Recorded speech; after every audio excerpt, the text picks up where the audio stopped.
অবিন্দার সেই রাতুল চরণে আমার অনন্ত কোটি আধুনিক লঙ্কিত প্রণাম। আজ এই সৎসঙ্গে পরম দয়ালের পবিত্র পাঞ্জাব কর্মীবৃন্দ এবং শ্রদ্ধাস্পদ দাদারা এবং মায়েরা, আমার সবাইকে আমার আন্তরিক আনন্দিত জয়গুরু জানাই। জয়গুরু। আমাকে আজ পুরোহিত আমাদের ঋত্বিক দেবতা তিনি আমাকে নির্দেশ করেছেন ঠাকুরের কিছু কথা আপনাদের কাছে তুলে ধরার জন্য, তাই আমি দাঁড়িয়েছি। কিন্তু তেমন তো কোনো যোগ্যতা আমার নেই, কারণ ঠাকুরের কথা বলতে গেলে সাধারণ ভোজনের প্রয়োজন। কারণ সাধারণ ভোজনহীন মানুষ ঠাকুরের কথা বলতে পারে না, কারণ তার কর্ম নেই, তাই তার অন্তরে ভাব নেই, আর ভাববিহীন কথা বলা যায় না। তাই আমার তেমন তো সাধারণ ভোজন নেই যে আমার অন্তরে তেমন ভাবও নেই যে যে কথা শুনে আপনারা উদ্বুদ্ধ হবেন। তবু তার নির্দেশে আমি দাঁড়িয়েছি। আমার কথায় ভুল ত্রুটি থাকবেই, তার জন্য সবার কাছে আমি ক্ষমা প্রার্থী। ঠাকুর বলেছেন এবার যে এবার করিবলীলা অতি চমৎকার, লোকের কি সাধ্য আপনিই বুঝা ভার। তিনি বলছেন যে তিনিই বুঝবেন না তার লীলা, আমরা কি বুঝবো।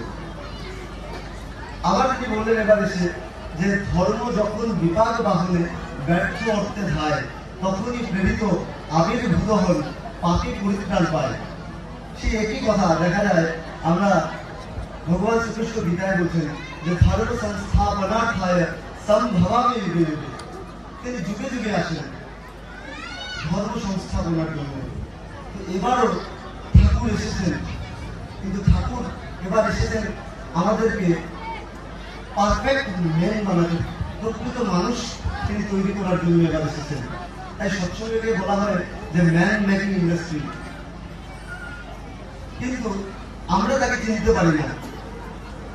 তিনি যখন পরম পূজ্যপাদ শ্রী অবিন্দারা কয়েকদিন আগে বলছিলেন যে তিনি যখন আসেন আমরা তাকে চিনতে পারি না।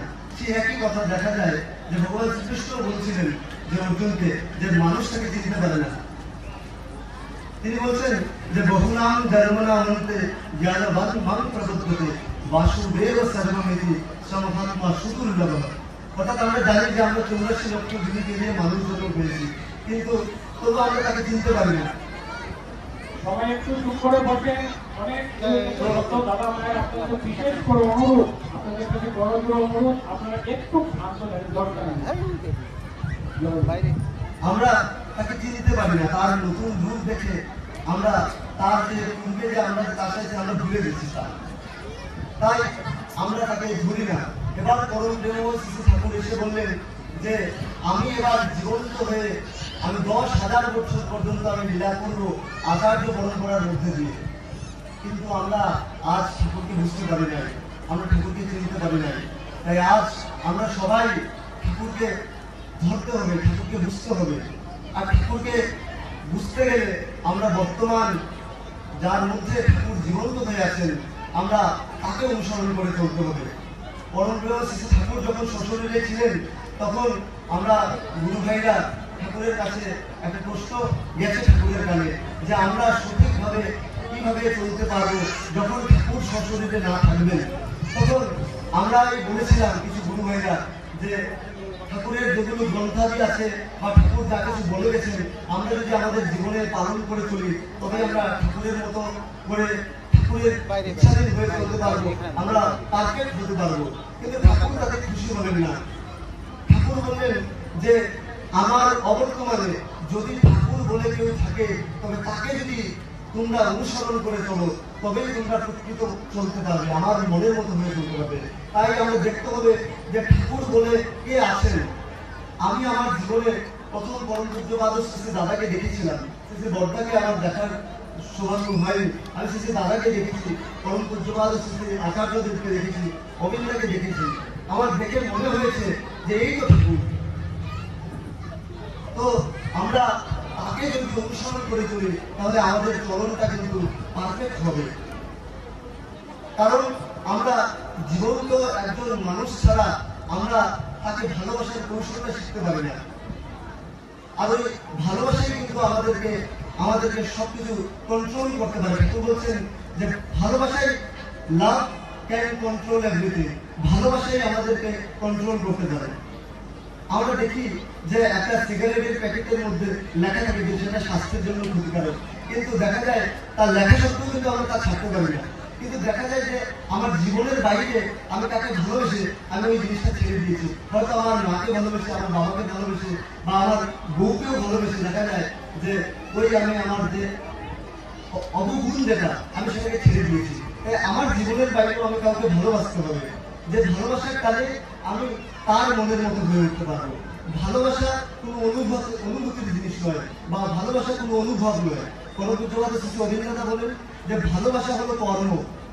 আমরা যদি তার বিধি মতন, তার ইচ্ছাধীন যদি হয়ে আমরা কর্ম করি, তবেই আমরা তাকে ভালোবাসতে পারবো।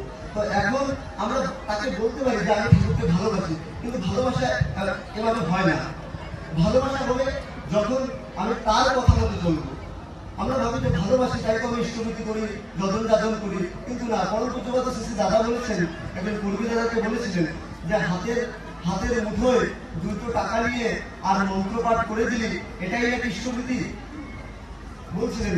তখন শ্রী দাদাই আবার বলে দিয়েছিলেন যে শোন, ইষ্টের পুষ্টি আনন্দের জন্য যা যা করণীয় এই সবটুকু মিলে হয় ইষ্টভূতি পূর্ণ। তাই আমার ইষ্ট কিসে পুষ্ট হন আনন্দিত হন, সেই কর্ম আমার করা লাগে। আমরা যদি সেই কর্মটা করি তখনই আমরা তার মতো করে হয়ে উঠবো। এখন পরমপূজ্যপাদ শ্রী আচার্যদেব এবং পরমপূজ্যপাদ শ্রী অভিনন্দন চাইছেন যে আমরা সবাই ডিউটি বক্স করি। তাই আমরা যারা আছি, যারা গুরু ভাই এখানে উপস্থিত আছি, সবাই মিলে আমরা যাতে তার ইচ্ছাটাকে পূর্ণ করার চেষ্টা করি। আর যদি আমরা তার ইচ্ছাটাকে পূর্ণ করার চেষ্টা করি তখনই আমরা তার মনের মতো হয়ে উঠবো। আর এটাই আমাদের জীবনের সাধনা। আমাদের সৎসঙ্গীর জীবনের সাধনা কিন্তু একমাত্র ঠাকুরের হয়ে ওঠা। তাই আমরা সবাই যাতে তার মনের মতো হয়ে উঠি, এই প্রার্থনা সবার কাছে। এবং পরম দয়ালের আজ এই শুভ জন্মদিনে আমি তার শ্রীচরণে সবার মঙ্গল প্রার্থনা এবং সবাই যাতে তার মনের মতো হয়ে ওঠেন এই প্রার্থনা নিবেদন করে আমি আমার ক্ষুদ্র বক্তব্য আমি এখানে শেষ করছি। জয় গুরু।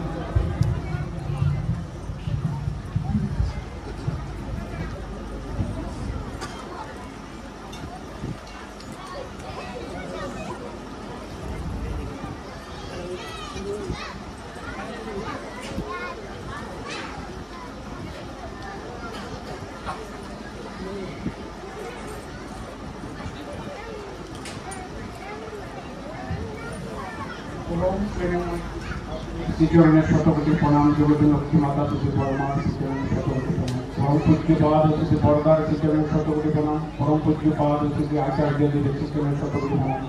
পরম পূজ্যপাদ শ্রী গোবিন্দাদার শ্রীচরণের শতকোটি প্রণাম।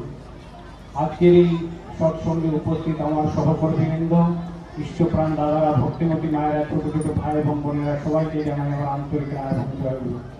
আমার পূর্ববর্তী দাদা খুব সুন্দর করে ইষ্ট প্রসঙ্গ করে গেছেন, তাই তিনি প্রসঙ্গ আর কি করব, একটু বলতে হয় আজকে ঠাকুরের জন্ম দিবস। তাই বিধান বলেই আমি আমার আলোচনা রাখব।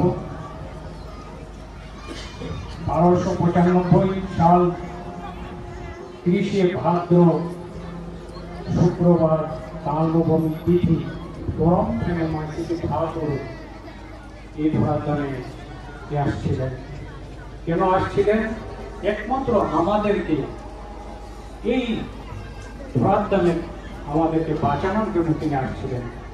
তাই তিনি এসে আমাদেরকে বাঁচার জন্য তিনি আমাদেরকে দিয়ে গেলেন যজন যাজন ইষ্টভীতি।